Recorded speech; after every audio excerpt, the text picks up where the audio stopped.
नमस्कार दोस्तों, जय श्री राम। आप सभी का स्वागत है आपके अपने YouTube channel ghost story by Patel ji में। मेरा नाम उमेश पटेल है। मैं यहाँ से कहानियाँ सुनाता हूँ। आज की जो कहानी है यह मैंने अपने नाना जी से सुनी थी। बात है झांसी के पहाड़ों के बीच बसे एक सुंदर से गांव की। गांव से सड़क तक का रास्ता भूतिया था। सौरभ कुछ दिन पहले ही इस गांव में रहने आया था। उसने भी कुछ लोगों से इस गांव के रास्ते के बारे में सुन रखा था, लेकिन सौरभ भूत प्रेत जिन या छलावे पर विश्वास नहीं करता था। एक दिन की बात है, वह उसी रास्ते से अपनी पत्नी सीमा के साथ शहर की तरफ लौट रहा था। चलते चलते अचानक एक काली बिल्ली उसका रास्ता काट देती है। सौरभ ने जोर से ब्रेक लगाया, तभी वह काली बिल्ली सौरभ के बाइक के पास आकर गुर्राने लगी। तब सौरभ और सीमा दोनों उस काली बिल्ली को भगाने की कोशिश करने लगे। उस बिल्ली ने गुर्राना बंद नहीं किया। गुर्राते गुर्राते वह सीमा के ऊपर चढ़ जाती है और सीमा उसे हटाने की कोशिश करती है, लेकिन बिल्ली ने उसे जोर से दबोचा हुआ था। तभी सौरभ बिल्ली को पीछे से पकड़ता है और सीमा को उसकी पकड़ से छुड़ाता है। फिर सौरभ उसे एक पत्थर उठाकर मारने की कोशिश करता है। तभी वह काली बिल्ली जोर जोर से गुर्राते हुए सामने के पेड़ पर चढ़ जाती है और देखते ही देखते वह वहाँ से गायब हो जाती है। बिल्ली के गायब होते ही सौरभ और सीमा डर जाते हैं। सौरभ ने कहा, यह बिल्ली एकदम से कहाँ गायब हो गई? तभी सीमा बोली, लगता है गांव वाले सही बोल रहे थे कि यह रास्ता भूतिया है। वह बिल्ली जरूर कोई भूत ही थी, तभी तो वह एकदम से गायब हो गई। सौरभ बोला, क्या तुम भी बेकार की बातें कर रही हो? जंगल का रास्ता है, यहाँ जंगली जानवर और बिल्लियाँ आया जाया करती हैं। जाने कितने ही जानवर घूमते रहते होंगे। सीमा बोली, होते होंगे, लेकिन इस तरह से किसी के ऊपर हमला नहीं करते हैं। चलो निकलो यहाँ से, कहीं फिर कोई जानवर ना आ जाए। सौरभ ने बाइक चालू की, लेकिन जैसे ही बाइक की लाइट जली उसे सड़क पर बहुत सारे गहने गिरे हुए दिखाई दिए। वह कुछ सोच पाता तभी उसे किसी औरत के रोने की आवाज़ आने लगी। सीमा बोली, अब तुम किसका इंतज़ार कर रहे हो? कहीं हम किसी मुसीबत में ना फंस जाएं। फिर वो दोनों वहाँ से अपने घर के लिए लौट गए, लेकिन सौरभ की आंखों के सामने अभी भी वही सोने चांदी के गहने घूम रहे थे। वैसे तो सौरभ के पास धन दौलत की कोई कमी नहीं थी, लेकिन वह बहुत ही लालची किस्म का था। वह उन गहनों को किसी न किसी तरह पाना चाहता था। अगली सुबह सौरभ ने बीच के बहाने शहर जाने की बात कही। सीमा के बहुत रोकने पर सौरभ नहीं माना, लेकिन सौरभ ने सीमा की बात को अनसुना करके अपनी बाइक स्टार्ट की और थोड़ी देर बाद वह उसी भूतिया रास्ते पर पहुंच गया।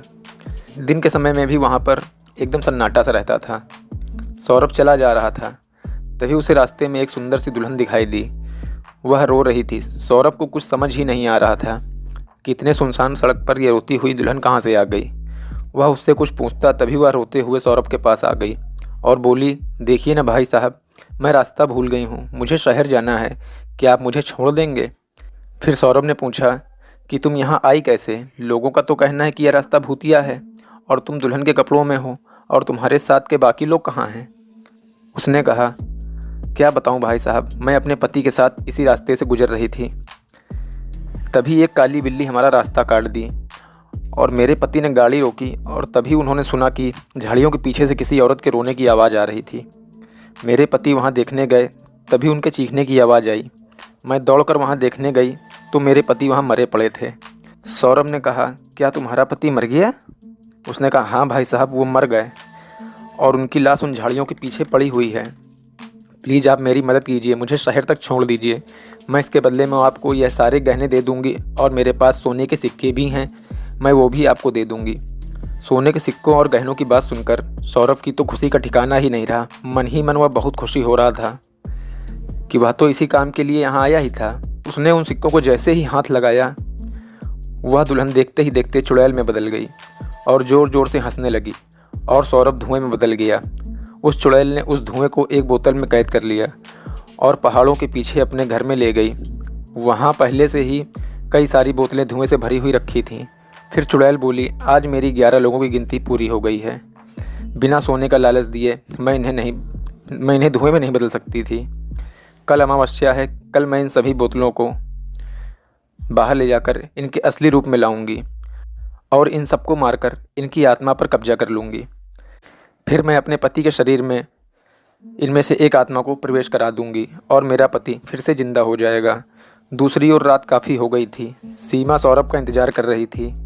पूरी रात सीमा ने सौरभ का रास्ता देखा, लेकिन सौरभ नहीं आया। तभी सीमा ने देखा कि गांव के मुखिया जी कुछ लोगों के साथ वहां से गुजर रहे थे। तभी सीमा मुखिया जी के पास भागकर जाती है और सारी बात बताती है। मुखिया जी ने कहा, सच सच बताना, कुछ दिन पहले तुम दोनों उस भूतिया रास्ते पर गए थे क्या? सीमा ने कहा, हाँ कल ही हम वहाँ गए थे, लेकिन इसका मेरे पति से न लौटने का क्या कारण है? फिर मुखिया जी ने कहा कि बेटी, कुछ साल पहले एक नया शादीशुदा जोड़ा इसी रास्ते से गुजर रहा था।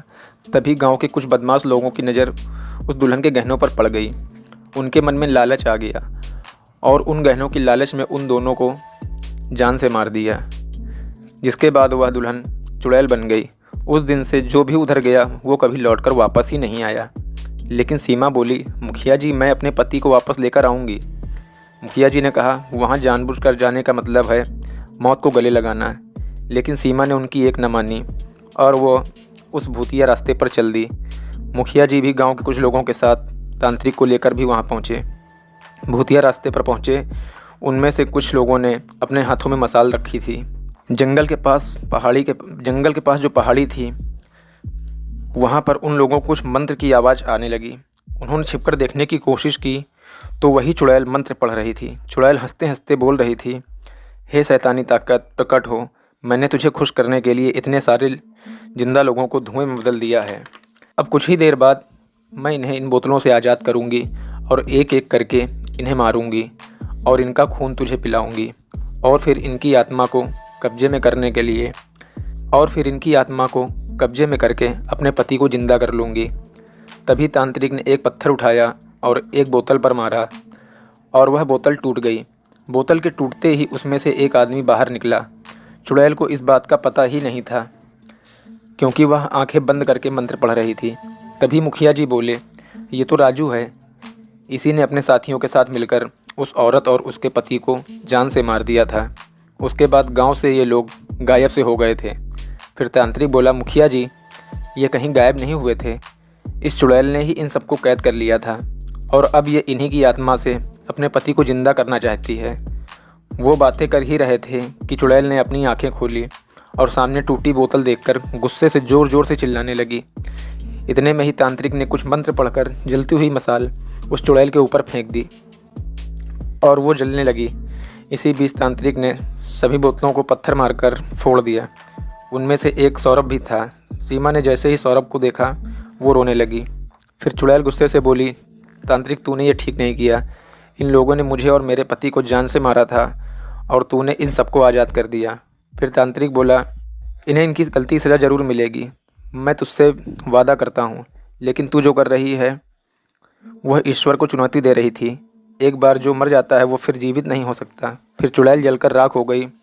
उसके बाद गांव वालों ने मिलकर उस बदमाश को पुलिस के हवाले कर दिया और सौरभ के साथ साथ पूरे गांव वालों ने लालच न करने की कसम खाई। उस दिन के बाद वो रास्ता भूतिया नहीं रहा और चुड़ैल की आत्मा को भी मुक्ति मिल गई। तो दोस्तों, आज की कहानी में बस इतना ही। अगर आपकी भी कोई कहानी है तो आप हमें स्क्रीन पर दिए गए नंबर पर व्हाट्सएप या मेल कर सकते हैं। मैं आपकी कहानी भी इस तरह से ही सुनाऊंगा। और दोस्तों, अगर आपको कहानी अच्छी लगती है तो वीडियो को लाइक कर दीजिए और चैनल को सब्सक्राइब कर लीजिए, क्योंकि मैं ऐसी कहानियाँ लाता रहता हूँ। जय श्री राम।